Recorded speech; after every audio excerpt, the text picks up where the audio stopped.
राधे राधे। जय श्री कृष्णा।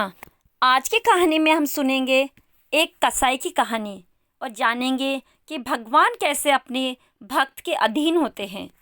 एक कसाई था सदना। वह बहुत ईमानदार था। वो भगवान के नाम और कीर्तन में मस्त रहता था।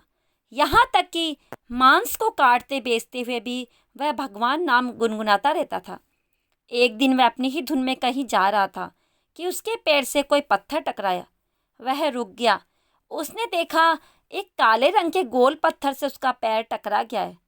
उसने वह पत्थर उठा लिया और जेब में रख लिया, यह सोचकर कि यह मांस तोलने के काम आएगा। वापिस आकर उसने वह पत्थर मांस के वजन को तोलने के काम में लगाया।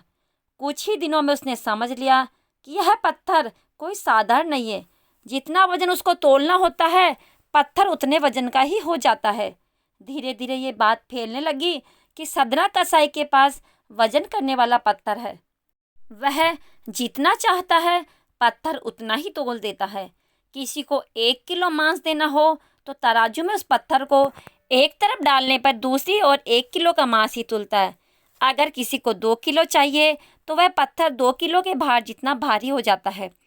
इस चमत्कार के कारण उसके यहाँ लोगों की भीड़ जुटने लगी। भीड़ जुटने के साथ ही सदना की दुकान की बिक्री बढ़ गई। बात एक शुद्ध ब्राह्मण तक भी पहुंची। हालांकि वह ऐसी अशुद्ध जगह पर नहीं जाना चाहता था जहां मांस कटता हो और बिकता हो, किंतु चमत्कारिक पत्थर को देखने की उत्सुकता उसे सदना की दुकान तक खींच लाई। दूर से खड़ा वह सदना कसाई को मीट तोलते देखने लगा। उसने देखा कि कैसे वह पत्थर हर प्रकार के वजन को बराबर तोल रहा था। ध्यान से देखने पर उसके शरीर के रोंगटे खड़े हो गए। भीड़ के छटने के बाद ब्राह्मण सदना कसाई के पास गया। ब्राह्मण को अपनी दुकान में आया देख सदना कसाई बहुत प्रसन्न हुआ और आश्चर्यचकित भी हुआ। बड़ी ही नम्रता से सदना ने ब्राह्मण को बैठने के लिए स्थान दिया और पूछा कि वह उनकी क्या सेवा कर सकता है। ब्राह्मण बोला, तुम्हारे इस चमत्कारिक पत्थर को देखने के लिए ही मैं तुम्हारी दुकान पर आया हूँ, या यूँ कहें कि यह चमत्कारी पत्थर ही मुझे खींचकर तुम्हारी दुकान पर ले आया है। बातों ही बातों में उन्होंने सदना कसाई को बताया कि जिस पत्थर समझकर तुम मांस तोल रहे हो, वास्तव में वो शालिग्राम जी है, जो कि भगवान का स्वरूप होते हैं। शालिग्राम जी को इस तरह गले कटे मांस के बीच में रखना व उनसे मांस तोलना बहुत बड़ा पाप है। सदना बड़ी ही सरल प्रकृति का भक्त था।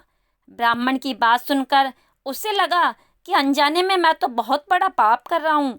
अनुनय विनय करके सदना ने वह शालिग्राम उन ब्राह्मण को दे दिया और कहा कि आप तो ब्राह्मण हैं, अतः आप इनकी सेवा परिचर्या करके इन्हें प्रसन्न करें और मेरे योग्य कुछ सेवा हो तो मुझे अवश्य बताएं। ब्राह्मण उस शालिग्राम शिला को बहुत सम्मान से घर ले आए।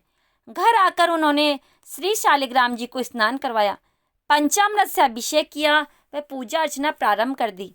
कुछ ही दिन बीते थे कि उन ब्राह्मण के स्वप्न में श्री शालिग्राम जी आए।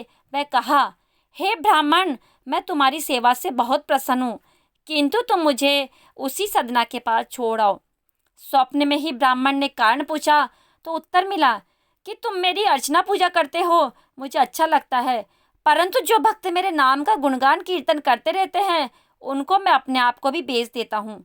सदना तुम्हारी तरह मेरा अर्चन नहीं करता है, परंतु वह हर समय मेरा नाम गुनगुनाता रहता है, जो कि मुझे बहुत अच्छा लगता है, इसलिए तो मैं उसके पास गया था। ब्राह्मण अगले दिन ही सदना कसाई के पास गया।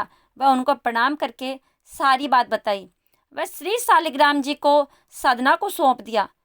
ब्राह्मण की बात सुनकर सदना कसाई की आंखों में आंसू आ गए। मन ही मन उसने मांस बेचने खरीदने के कार्य को तिलांजलि देने की सोची और निश्चय किया कि यदि मेरे ठाकुर को कीर्तन पसंद है तो मैं अधिक से अधिक समय नाम कीर्तन ही करूँगा। आपको आज की कहानी कैसी लगी? अगर कहानी पसंद आई है तो कमेंट बॉक्स में जय श्री कृष्णा अवश्य लिखें। राधे राधे। जय श्री कृष्णा।